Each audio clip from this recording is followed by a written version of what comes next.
High student, আমি তোমাদের নতুন বিজ্ঞান টিচার। আমি হলাম মিসেস মোনা। আমি হলাম স্কুলের সবথেকে সুন্দরী ম্যাডাম। তাহলে বাচ্চারা তোমরা বুঝতে পেরেছো? হ্যালো বাচ্চারা, তো আজকে আমরা চ্যাপ্টার 5 পড়বো।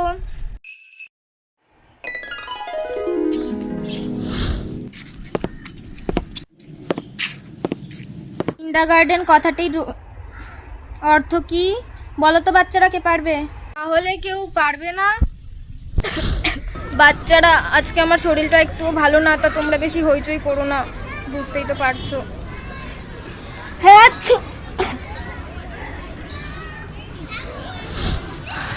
হ্যালো বাচ্চারা, আমার নাম জরিনা। আমি তোমাদের আজ থেকে ক্লাস করাবো। সীমন্ত গান্ধী কাকে বলে? ম্যাম ম্যাম আমাকে, ম্যাম আমাকে। বাচ্চারা, আজকের ক্লাস এখানেই শেষ করছি। রাত ভরে ঘুমাইনি।